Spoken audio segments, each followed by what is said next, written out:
Sir നമസ്കാരം. നമസ്കാരം. 16ാം നിയമസഭയിൽ മൂവാറ്റുപുഴ MLA ആയ മാത്യു കുഴൽനാടൻ തകർപ്പൻ പ്രകടനം കാഴ്ചവെക്കുന്ന കാഴ്ചയാണ് ഇന്ന് നാം കണ്ടത്. മുൻ മുഖ്യമന്ത്രിയായിരുന്ന, അതായത് 15ാം നിയമസഭയിൽ അന്ന് വൻ ഭൂരിപക്ഷത്തോടു കൂടി അധികാരത്തിലെത്തിയ പിണറായി വിജയൻ മുഖ്യമന്ത്രിയായി. അന്ന് മുഖ്യമന്ത്രിയായിരുന്ന പിണറായി വിജയൻ്റെ മുഖത്ത് നോക്കി മാത്യു കുഴൽനാടൻ ചില ചോദ്യങ്ങൾ ചോദിച്ചിട്ടുണ്ടായിരുന്നു. CMRL എക്സാലോജിക്ക് അഴിമതി മാസപ്പടി കേസ് ഒരുപക്ഷെ ഏറ്റവും കൂടുതൽ നിയമസഭയിൽ ഉന്നയിച്ച ഒരു നിയമസഭാ സാമാജികനും മാത്യു കുഴൽനാടൻ തന്നെയായിരിക്കും.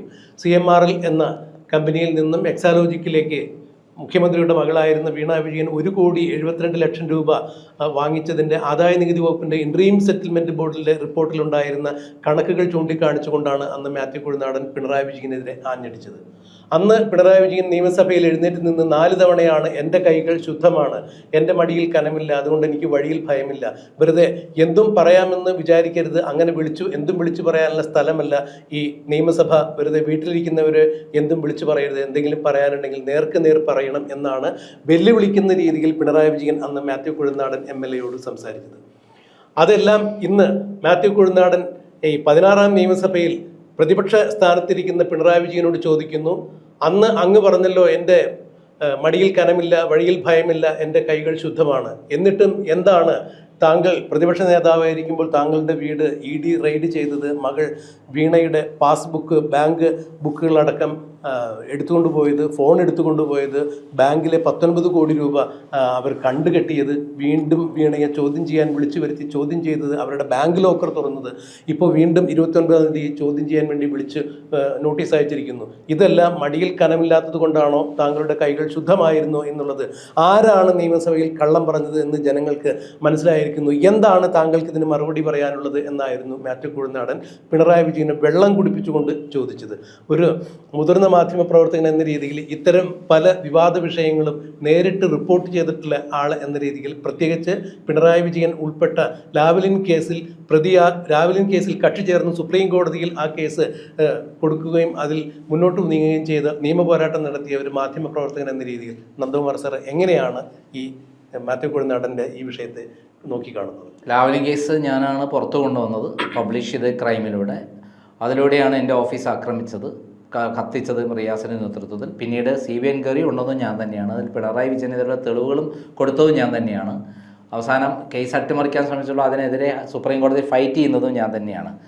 അപ്പം ഇവിടെ ഇതേപോലെ തന്നെ ഫൈറ്റ് ചെയ്ത ഒരാളാണ് മാത്യു കുഴൽനാടൻ. മാത്യു കുഴൽനാടൻ എന്ന് പറയുന്നത് കഴിഞ്ഞ പിണറായി വിജയനെതിരെ വിജിലൻസ് എൻക്വയറിക്ക് പരാതി കൊടുക്കുകയും അതോടൊപ്പം നിയമസഭയിൽ പിണറായി വിജയനെതിരെ ആഞ്ഞടിക്കുകയും ചെയ്തിട്ടുള്ള ഒരാളാണ്. അന്ന് അദ്ദേഹം പറഞ്ഞ വാചകങ്ങൾ നമുക്കറിയാം. വീട്ടിലിരിക്കുന്നവരെ പറ്റി പറയരുത് എന്ന് പറഞ്ഞുകൊണ്ടാണ് പിണറായി വിജയൻ അന്ന് പറഞ്ഞത്. ഇന്നിപ്പോൾ പിണറായി വിജയൻ്റെ മകളെ പൊതുസമൂഹത്തിൻ്റെ മുന്നിലൂടെ, പോലീസിൻ്റെയും പത്രക്കാരുടെയും മുന്നിലൂടെ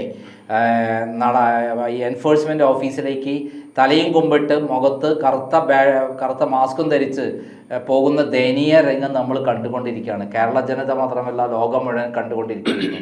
അത്രയും ദയനീയമായൊരവസ്ഥയിലേക്ക് മകളെ എത്തിച്ച പിണറായി വിജയന് ഇനി വീട്ടിൽ മടിയിൽ കനമില്ല എന്ന് പറയുന്നതിനോ അല്ലെങ്കിൽ കൈ ശുദ്ധമാണെന്ന് പറയുന്നതിനോ യാതൊരു അർത്ഥവുമില്ല. കാരണം വീണ വിജയൻ്റെ അക്കൗണ്ടിലേക്ക് വന്ന 2.78 കോടി രൂപയുടെ കൃത്യമായ കണക്കും, അതേപോലെ ഇത് സർവീസ് ഇല്ലാതെ പിണറായി വിജയൻ്റെ അഴിമതി പണമാണ് എന്നുള്ള കാര്യം മകളുടെ അക്കൗണ്ടിലേക്ക് വരുത്തിച്ച് മകളെയും കൂടെ പ്രതിയാക്കി എന്നുള്ളതാണ് സത്യം.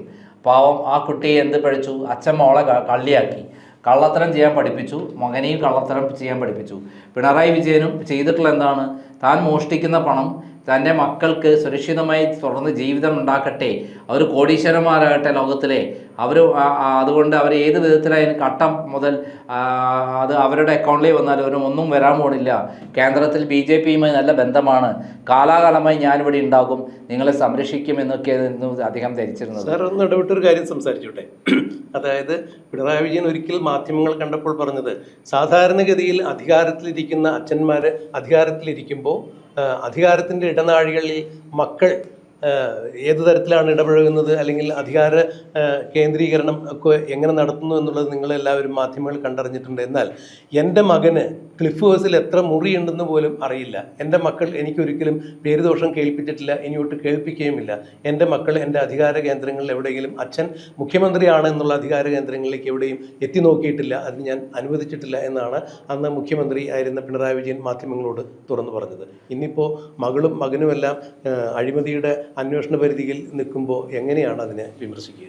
അതായത് പത്മകുമാർ എന്ന് പറയുന്ന ദേവസ്വം ബോർഡ് പ്രസിഡന്റ് പറഞ്ഞ എന്താണ്, പിണറായി വിജയനെ കാണാൻ അദ്ദേഹം ചെന്നപ്പോൾ പെട്ടെന്ന് അദ്ദേഹം പോണു വീണാ വിജയനുമായി സംസാരിക്കാനുള്ള അവസരം കിട്ടുന്നു.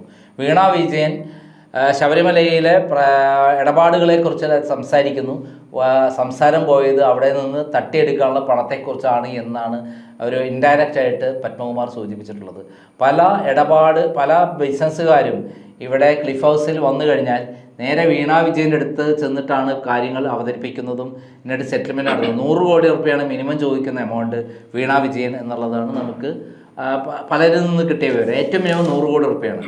അതിൽ നിന്ന് ബാർഗെയിൻ ചെയ്തിട്ടാണ് കിട്ടാവുന്ന പൈസ അവർ മേടിക്കാറുള്ളത്. അതായത് ക്ലിഫ് ഹൗസിലെ പ്രധാന പണി, വീണാ വിജയൻ്റെ പണി എന്ന് പറയുന്നത് ഇത്തരത്തിൽ റോഡ് നിർമ്മാണം, ഭർത്താവിൻ്റെ റോഡ് നിർമ്മാണവുമായി ബന്ധപ്പെട്ട വകുപ്പാണെങ്കിലും ടൂറിസം ആണെങ്കിലും അല്ലെ മുഖ്യമന്ത്രിയുടെ വകുപ്പാണ്, മറ്റുള്ളവരുടെ വകുപ്പാണെങ്കിലും നേരിട്ട് അവരെ വിളിച്ചു വരുത്തി അവിടെ നിന്ന് കച്ചവടം ചെയ്യുക എന്നുള്ളതായിരുന്നു.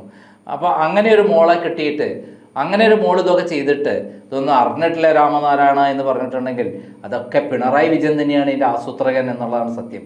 വാ തുറന്നാൽ കള്ളം മാത്രം പറയുന്ന പിണറായി വിജയന് അതും അതിലപ്പുറവും പറയും, തൻ്റെ കയ്യിൽ മടിയിൽ കണമില്ല എന്ന് പറയുന്നുണ്ടെങ്കിൽ പിണറായി വിജയനെ കുറിച്ചിട്ട് മറ്റുള്ളവർക്ക് അറിയാത്തതുകൊണ്ടാണ്, വാചകം അടിക്കുന്നതുകൊണ്ടാണ്.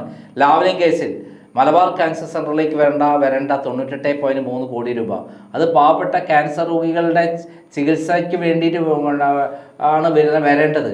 എന്നാൽ ആ പണം 75 കോടി രൂപ കമല ഇന്റർനാഷണൽ എക്സ്പോർട്ടിംഗ് കമ്പനിയിലേക്ക് കൊണ്ടുവരികയും മകനെ അവിടെ 3 വർഷം സിംഗപ്പൂരിൽ നിർത്തുകയും അങ്ങനെ ചെയ്തുള്ള ഒരാളാണ് പിണറായി വിജയൻ. പിന്നെ അതിലപ്പുറത്തേക്ക് പറയേണ്ട ആവശ്യമുണ്ടോ? അപ്പോൾ കുഴൽനാടനോടല്ല മറ്റുള്ളവരോട് വാ തുറന്ന കള്ളം പറഞ്ഞുകൊണ്ട് എതിർക്കാൻ പിണറായി വിജയനേക്കാൾ സമർത്ഥനായ ലോകത്തിൽ വേറെ ആരും ഉണ്ടാവില്ല. നമ്മൾ കേട്ടിട്ടില്ലേ, ഊരിപ്പിടിച്ച വാളിൻ്റെ ഇടയിലൂടെ ഇരട്ട ചങ്ങനായ ഒരാൾ നടന്നുപോയി എന്ന് പറഞ്ഞ വീമ്പത്തരം. ഇതൊക്കെ ഇന്ദ്രനും ചന്ദ്രനും മാത്രമേ തടയാൻ പറ്റുള്ളൂ, ഇന്ദ്രനും ചന്ദ്രനും പോലും തടയാൻ പറ്റില്ല എന്ന് പറഞ്ഞ ഒരാളാണ് പിണറായി വിജയൻ. ഇപ്പോഴെന്തേ എൻഫോഴ്സ്മെൻറ്റ് വന്നപ്പോൾ ഇന്ദ്രനും ചന്ദ്രനൊന്നും ഇല്ലായിരുന്നു അവിടെ. അപ്പോൾ അവരെയൊന്നും തടയാൻ പറ്റിയില്ലേ? നാണം കെട്ട് നിൽക്കല്ലേ കേരളത്തിലെ ഒരു പ്രതിപക്ഷ നേതാവ്? മറ്റുള്ള പ്രതിപക്ഷ നേതാക്കന്മാരെ മാതിരിയല്ല. രാഹുൽ ഗാന്ധി തന്നെ പറഞ്ഞിരിക്കുന്നു ഇയാളെ പിടിച്ച് അകത്താക്കത്തത് എന്താണെന്നുള്ളത്. കാരണം അത്രയ്ക്കും എല്ലാവർക്കും അറിയാം പിണറായി വിജയൻ തട്ടിയിട്ടുള്ള കൊള്ളയെക്കുറിച്ച് നന്നായിട്ട് അറിയാം. സർ, മാത്യു കുഴൽനാടൻ നിയമസഭയിൽ ഇത് ഉന്നയിച്ചതിൻ്റെ അടുത്ത ദിവസങ്ങളിൽ മാത്യു കുഴൽനാടൻ്റെ അടുക്കള വരെ അളന്നു നോക്കുന്ന ഒരു അവസ്ഥയിലേക്ക് അവിടെ ഒരു റവന്യൂ ഡിപ്പാർട്ട്മെൻറ്റിൻ്റെ വലിയൊരു അളവ് നടക്കുകയുണ്ടായി. മാത്രമല്ല ഇടുക്കിയിൽ മൂന്നാറിൽ മാത്യു കുഴൽനാടൻ ചില ആളുകളുമായി നടത്തുന്ന റിസോർട്ടുമായി ബന്ധപ്പെട്ട് അത് അനധികൃത ഭൂമിയിലെ കയ്യേറ്റമാണെന്നൊക്കെ പറഞ്ഞിട്ടുള്ള ഒരു കേസുമൊക്കെ ഉണ്ടായിരുന്നു. ഇന്നിപ്പോൾ ആ കേസ് എവിടെ എത്തി നിൽക്കണോ എന്നുള്ളത് പിണറായി വിജയന് പോലും അറിയില്ല. കാരണം തനിക്കെതിരെ നീങ്ങുന്ന ആളുകളെ ഏത് തരത്തിലും ഉപദ്രവിക്കുക, ബുദ്ധിമുട്ടിക്കുക, അവരെ ജീവിക്കാൻ അനുവദിക്കാത്ത രീതിയിലുള്ള കാര്യങ്ങളുമായി മുന്നോട്ട് പോകുക. അതിൻ്റെ ഏറ്റവും വലിയ ഉദാഹരണമായിരുന്നു മാത്യു കുഴൽനാടൻ്റെ വീട് അളന്ന് അവിടെ പുറമ്പോക്കുണ്ടോ അല്ലെങ്കിൽ അനധികൃതമായ നിർമ്മിതികളുണ്ടോ എന്നൊക്കെ അന്വേഷിക്കുന്നതിന് വേണ്ടി നടത്തിയ പ്രവർത്തനങ്ങൾ. അത്രത്തോളം ബുദ്ധിമുട്ടിച്ചിട്ടും ആ കേസിലൊന്നും അടിപെതറാതെ ഇപ്പോൾ മാത്യു കുഴൽനാടൻ 16ാം നിയമസഭയിൽ വന്ന് നിന്ന് അന്നത്തെ മുഖ്യമന്ത്രിയായിരുന്ന ഇന്നത്തെ പ്രതിപക്ഷ നേതാവിനോട് നേർക്ക് നേർ ചോദിക്കുന്നു, അന്ന് പറഞ്ഞതെന്തായി, നിങ്ങളുടെ മടിയിൽ കനമുണ്ടോ എന്ന്. അതായത് അന്ന് പറയാൻ മുഖ്യമന്ത്രിയായിരിക്കുമ്പോൾ എന്തും പറയാനുള്ള ഇതുണ്ടല്ലോ പിണറായി വിജയൻ. ഇന്നോ വീണ് കിടക്കുന്ന പല്ല് കൊഴിഞ്ഞ ഒരു സിംഹമാണ് പിണറായി വിജയൻ. പല്ല് കൊഴിഞ്ഞ സിംഹം എന്ന് നമുക്ക് പറയുന്ന നാണക്കേടാണ്. ഒരു തട്ടിപ്പുകാരൻ്റെ യഥാർത്ഥ വീഴ്ചയാണ് പിണറായി വിജയനിലൂടെ നമ്മളെല്ലാവരും കാണുന്നത്. സ്വന്തം മകളെയും മകനെയും ഏതെങ്കിലും ഒരു തട്ടിപ്പുകാരൻ മക്കളെ സ്നേഹിക്കുന്നുണ്ടെങ്കിൽ അവരെ ഇത്തരത്തിലുള്ള തട്ടിപ്പിൽ ചേർക്കാറുണ്ടോ? ഇന്നത്തെ കാലത്ത് എങ്ങനെയും കഷ്ടപ്പെട്ട് തട്ടിപ്പൊക്കെ നടത്തി മക്കളെ നല്ല രൂപത്തിൽ കൊണ്ട് അവരൊന്നും ഇതിനെ ബന്ധപ്പെടുത്തില്ല. കാരണം അവർ സുരക്ഷിതമായിട്ടിരിക്കട്ടെ എന്ന് കരുതും. എന്നാൽ പിണറായി വിജയൻ എന്ന് പറയുന്ന കൊള്ളക്കാരനായ തട്ടിപ്പുകാരൻ എന്താണ് ചെയ്തത്? സ്വന്തം മക്കളെ ഉപയോഗിച്ചിട്ടാണ് ഈ പണമെല്ലാം സൂക്ഷിച്ചു വെച്ചിരിക്കുന്നത്. അബുദാബി കൊമേഴ്സ്യൽ ബാങ്കിൽ അടക്കമുള്ള സ്ഥലങ്ങളിൽ പിണറായി വിജയൻ്റെ ആസ്തി എന്ന് പറഞ്ഞാൽ കള്ളപ്പണ നിക്ഷേപം എന്ന് പറയുന്നത് നമ്മളൊക്കെ ചിന്തിക്കുന്നതിലപ്പുറമാണ്. 10,000 കോടി രൂപയുടെ കള്ളപ്പണ നിക്ഷേപത്തിൻ്റെ രേഖകളാണ് എൻ്റെ കൈവശം കിട്ടിയിരുന്നത്. അതെങ്ങനെയാണ് എന്നെ പിടിച്ചത്? അത് തട്ടിക്കൊണ്ടുപോയത്. പോലീസിനെ ഉപയോഗിച്ച് ഒരു കള്ളക്കേസ് എടുക്കുന്നു, എന്നെ അറസ്റ്റ് ചെയ്യുന്നു, വീടും ഓഫീസും റെയ്ഡ് ചെയ്യുന്നു, എന്നിട്ട് ആ രേഖകൾ കടത്തിക്കൊണ്ടു പോകുന്നു. അപ്പം ഇത് ഭരണത്തെ ഉപയോഗിച്ച് എന്ത് വൃത്തികേടും കാണിക്കാൻ മടിയില്ലാത്ത പിണറായി വിജയൻ ഇന്നിപ്പോൾ അതെല്ലാം അനുഭവിക്കുകയാണ്. സ്വന്തം മകളെ പരസ്യമായി ലോകം മുഴുവൻ കാണാൻ നാണം കെട്ട് എൻഫോഴ്സ്മെൻറ്റ് ഓഫീസിലേക്കും അതിൽ വീടും ഓഫീസൊക്കെ റെയ്ഡ് ചെയ്ത് അത്രയും നാണം കെട്ടിരിക്കുന്നു. CPM അണികൾക്ക് പോലും അദ്ദേഹത്തെ രക്ഷിക്കാൻ വേണ്ടി പുറത്തിറങ്ങാൻ പറ്റാത്ത അവസ്ഥയായിരിക്കുന്നു.